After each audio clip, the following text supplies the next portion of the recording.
My dear students, dear friends, and dear brothers and sisters, once again I welcome to all of you in Dr. Chandra online classes for education. मेरे प्रिय विद्यार्थियों, प्यारे भाई और बहनों, मित्रों, मैं आप सभी लोगों का एक बार फिर से doctor Yash Chandra online classes for education में स्वागत करता हूं। आप सभी लोगों का हार्दिक स्वागत है, हार्दिक अभिनंदन है। प्रिय विद्यार्थियों, दीनदयाल उपाध्याय गोरखपुर विश्वविद्यालय गोरखपुर से जो भी विद्यार्थी बीएड कर रहे हैं उनके लिए सीबीएसई सिस्टम में थर्ड सेमेस्टर में पेडागोजी ऑफ स्कूल सब्जेक्ट्स का पेपर है, और उस पेपर में जिन विद्यार्थियों ने हिंदी शिक्षण या हिंदी पेडागोजी का चयन किया है उनके लिए वीडियो बहुत ही महत्वपूर्ण है, क्योंकि इस वीडियो करेंगे सत्र 2017 से लेकर के सत्र 2023 तक आए हुए प्रश्न पत्रों पर। हम देखेंगे कि किस ईयर में कौन कौन से क्वेश्चन पेपर आए हैं। तो चलिए चर्चा करते हैं unsolved question papers of Hindi pedagogy from session 2017 to session 2023।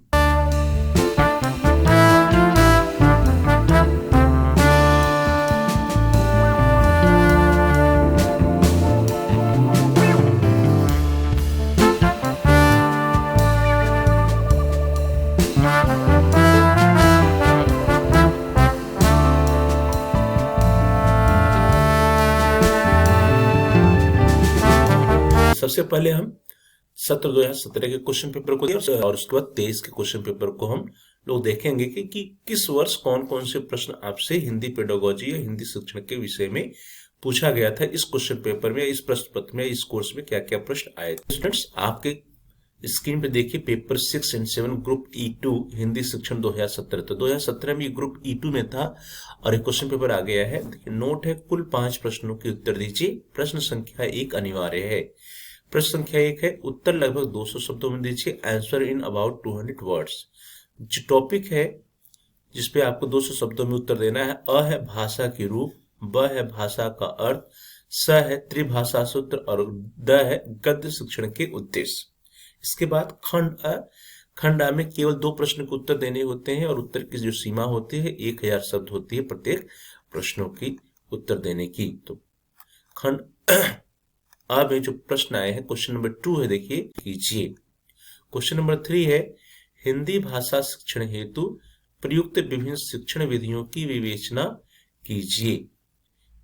Question number 4, कक्षा 8 में शिक्षण हेतु पद्य के एक शीर्षक का चयन कर पाठ्य योजना निर्मित कीजिए। प्रश्न संख्या 5, हिंदी भाषा शिक्षण में मूल्यांकन की आवश्यकता, महत्व, प्रकार एवं विधियों की चर्चा कीजिए। अब खंड ब में सिर्फ 2 प्रश्नों को उत्तर देने थे और जो उत्तर की सीमा थी प्रत्येक 500 शब्द थी। प्रत्येक प्रश्न की, इस खंड ब में जितने भी प्रश्न दिए हैं सभी में 2-2 प्रश्न है, तो प्रत्येक प्रश्नों को जो उत्तर देने की सीमा है वो 500 शब्द है। प्रश्न संख्या 6A या 6A, हिंदी भाषा शिक्षण की क्या समस्याएं हैं, स्पष्ट कीजिए। 6B, मानव के विकास के विभिन्न अवस्थाओं में भाषाई के विकास की विशेषताएं बताइए। प्रश्न संख्या 7A, हिंदी भाषा शिक्षण के सिद्धांतों का उल्लेख कीजिए। 7B, हिंदी भाषा शिक्षण हेतु प्रयुक्त शिक्षण सूत्रों को इंगित कीजिए। प्रश्न संख्या 8A, सूक्ष्म शिक्षण क्या है, इसकी आवश्यकता एवं विशेषताओं की चर्चा करें। 8B, हिंदी भाषा शिक्षण में क्रियात्मक अनुसंधान का एक प्रारूप प्रस्तुत करें। प्रश्न संख्या 9A, हिंदी भाषा शिक्षक के गुणों एवं दक्षताओं का वर्णन कीजिए। प्रश्न संख्या 9B, कक्षा 7 में शिक्षण हेतु गद्य के किसी एक शीर्षक पर पाठ्य योजना प्रारूप बनाइए। चलिए अब हम लोग सत्र 2018 के पेपर को देखते हैं कि हिंदी शिक्षण में कौन कौन से प्रश्न आए थे। नोट, कुल 5 प्रश्नों के उत्तर दीजिए। प्रश्न संख्या 1 अनिवार्य है। प्रश्न संख्या 1, उत्तर लगभग 200 शब्दों में दीजिए।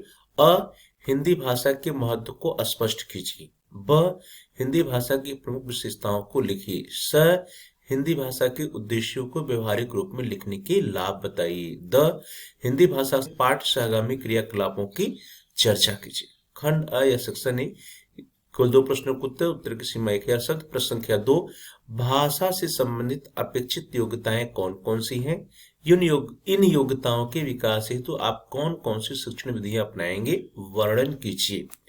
प्रश्न संख्या 3, हिंदी शिक्षण में व्याकरण का क्या महत्व है, व्याकरण की प्रमुख शिक्षण विधियों का वर्णन कीजिए। प्रश्न संख्या 4, हिंदी की राष्ट्रभाषा के रूप में हिंदी को राष्ट्रभाषा के रूप में अनिवार्य बनाए जाने के पक्ष में तर्क प्रस्तुत करें। प्रश्न संख्या 5, कक्षा 8 के लिए किसी प्रकरण पर एक पूर्ण पाठ्य योजना का निर्माण कीजिए। खंड ब 2 प्रश्नों को उत्तर देने हैं 500 शब्दों में। प्रश्न संख्या 6, हाई स्कूल स्तर पर मातृभाषा शिक्षण के उद्देश्यों को निर्धारित कीजिए। 6ब, भाषा शिक्षण की नवीन विधियों का संक्षेप में वर्णन कीजिए। प्रश्न संख्या 7, अनुलेख, प्रतिलेख एवं श्रुतलेख से आप क्या समझते हैं? भाषा शिक्षण में इसके महत्व पर प्रकाश डालिए। 7ब, पठन से आप क्या समझते हैं? मातृभाषा शिक्षण में मौखिक पठन एवं मौन पठन के महत्व को स्पष्ट कीजिए। प्रश्न संख्या 8 है, पाठ प्रस्तावना के घटकों को लिखते हुए पाठ प्रस्तावना कौशल के लिए एक सूक्ष्म योजना बनाइए।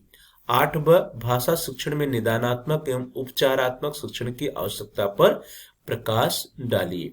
प्रश्न संख्या 9, हिंदी शिक्षण में मूल्यांकन के महत्व का वर्णन करते हुए प्रश्नों के प्रकार पर प्रकाश डालिए। 9ब, भाषा प्रयोगशाला से आप क्या समझते हैं?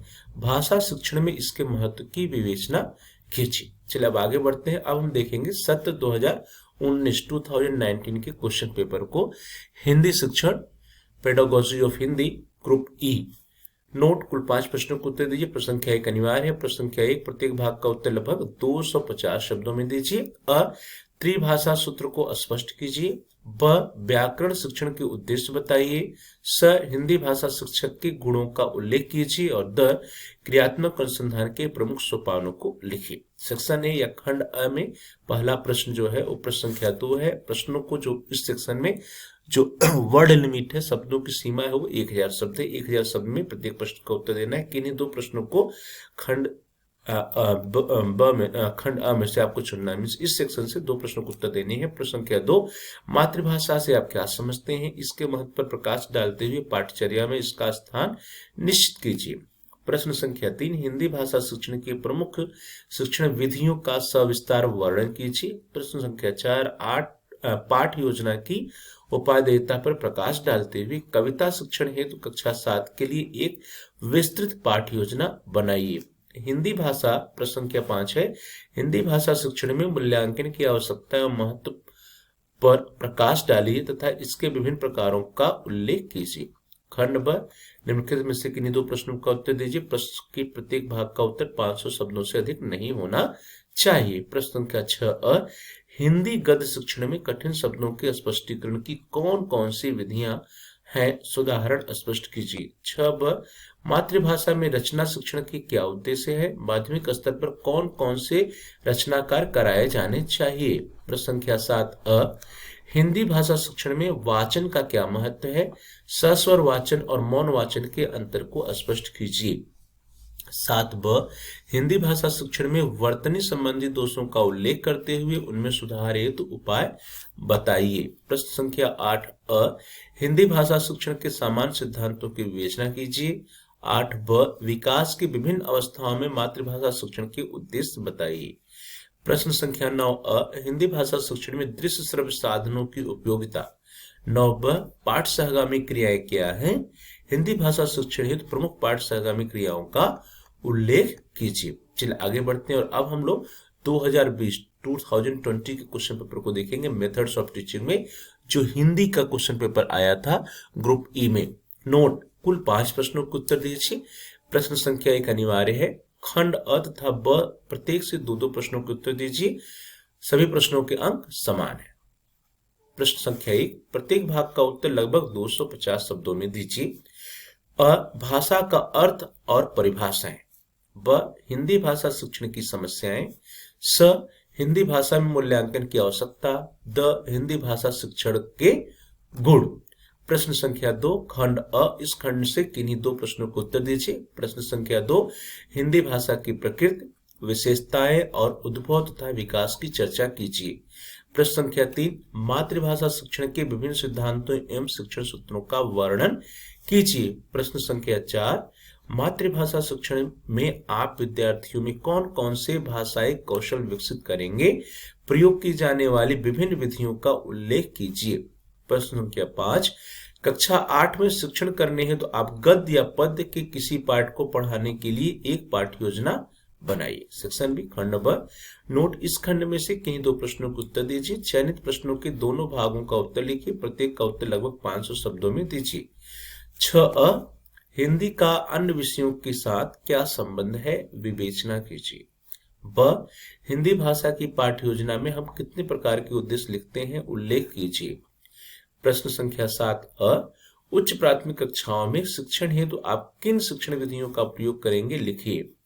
7 हिंदी भाषा शिक्षा में क्रियात्मक अनुसंधान की क्या आवश्यकता होती है, क्रियात्मक अनुसंधान के प्रारूप पर संक्षिप्त प्रकाश डालिए। प्रश्न संख्या 8 व्याकरण शिक्षण हेतु एक पाठ्य योजना प्रारूप प्रस्तुत कीजिए। 8 हिंदी भाषा शिक्षण हेतु आप कौन कौन सी सहायक सामग्री प्रयोग करेंगे, उल्लेख कीजिए। 9 हिंदी भाषा में विद्यार्थियों की रुचि एवं उपलब्धि के संवर्धन हेतु आप कौन कौन से पाठ्य से आगामी क्रियाकलापों का आयोजन करेंगे। 9 सूक्ष्म शिक्षण की आवश्यकता, विशेषता एवं शिक्षण कौशलों का उल्लेख कीजिए। चलिए आगे बढ़ते हैं और अब आपकी स्क्रीन पर देखिए आ रहा है सत्र 2022-23 का क्वेश्चन पेपर। सत्र 2021-22 में सीबीएसई सिस्टम दीनदयाल उपाध्याय गोरखपुर विश्वविद्यालय में बीएड में लागू हुआ। तो 2021-22 में फर्स्ट बैच था फर्स्ट सेमेस्टर का, 2022-23 में वही बैच थर्ड सेमेस्टर में जाता है। अब जो सीबीएसई सिस्टम के तहत एग्जाम हुए उसमें जो क्वेश्चन पेपर आए थे वे दो पार्ट में थे, सेक्शन ए डिस्क्रिप्टिव और सेक्शन बी ऑब्जेक्टिव। तो सेक्शन ए डिस्क्रिप्टिव जो था उसी को हम देखेंगे। देखिए एजी बीएड 112 E1 हिंदी के क्वेश्चन पेपर में उसमें टाइम अलॉटेड था 1 घंटे का और मैक्सिमम मार्क्स 15 थे। कुल 6 प्रश्न दिए गए थे जिसमें से किन्हीं 3 प्रश्नों के उत्तर विद्यार्थी को लिखने थे। सभी प्रश्नों के अंक समान थे। कौन कौन से 6 प्रश्न आए तो उसको देख लेते हैं जल्दी से। ग्रुप 1 एजी बीएड 112 E1 हिंदी। प्रश्न संख्या 1 भाषा का अर्थ और परिभाषाओं की विवेचना कीजिए। भाषा का अर्थ और परिभाषाओं की विवेचना कीजिए। प्रश्न संख्या 2 व्याकरण शिक्षण के उद्देश्य बताइए। प्रश्न संख्या 3 हिंदी भाषा शिक्षण में दृश्य श्रव्य साधनों की उपयोगिता का वर्णन कीजिए। प्रश्न संख्या 4 हिंदी भाषा शिक्षण के सामान्य सिद्धांतों की विवेचना कीजिए। प्रश्न संख्या 5 सूक्ष्म शिक्षण की आवश्यकता एवं विशेषताएं बताइए। प्रश्न संख्या 6 मातृभाषा शिक्षण के शिक्षण सूत्रों का वर्णन कीजिए। कुल मिलाकर के 6 प्रश्न आए थे सत्र 2022-23 में, जिनमें से किन्हीं 3 प्रश्नों का उत्तर विद्यार्थियों को लिखना था एजी बीएड 112 E1 112 E1 हिंदी के कोर्स में, हिंदी के क्वेश्चन पेपर में सत्र 2022-23 में। इस तरह से डियर स्टूडेंट्स हम सभी लोगों ने इस वीडियो में हिंदी शिक्षण या pedagogy of Hindi 112 E1 course से संबंधित जो क्वेश्चन पेपर आए थे सेशन 2017 से लेकर के 2023 तक के उन क्वेश्चन पेपर्स पे के बारे में हमने देखा और फिर देखा कि प्रत्येक सत्र में कौन कौन से प्रश्न आपसे पूछे गए थे। ये जितने भी प्रश्न थे प्रिय विद्यार्थियों ये बहुत ही इंपॉर्टेंट प्रश्न हैं।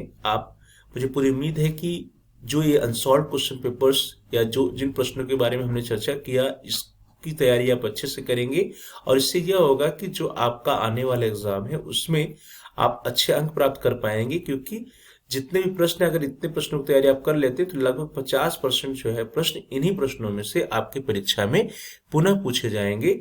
इसलिए मुझे पूरी उम्मीद है कि यह वीडियो आपकी तैयारी में सहायक होगा। तो आप सभी लोगों का बहुत बहुत धन्यवाद। Thanks for watching, thanks to all of you. प्रिय विद्यार्थियों आप इस वीडियो को लाइक करिए और इस वीडियो को अपने मित्रों के साथ, सहपाठियों के साथ अधिक से अधिक शेयर कीजिए, जिससे कि वे भी इस वीडियो की सहायता से अपनी तैयारी अच्छे से कर सकें, उनको भी पुराने प्रश्न question papers unsolved question papers मिल सकें, वे भी प्रश्नों को देख सकें कौन कौन से प्रश्न किस ईयर में पूछे गए थे। साथ ही साथ आप इस वीडियो पे कमेंट्स भी कर सकते हैं। कमेंट्स द्वारा यदि आपका कोई बहुमूल्य सुझाव होगा या कोई प्रश्न या कोई समस्या तो आप तक पहुंचाइए।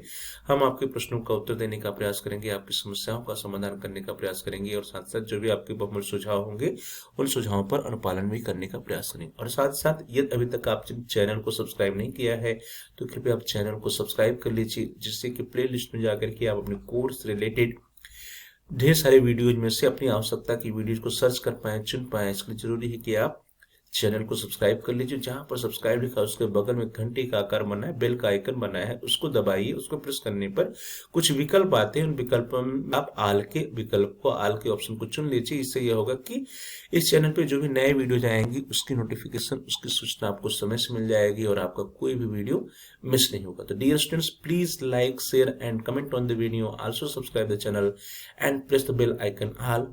आप सभी लोगों का बहुत बहुत धन्यवाद।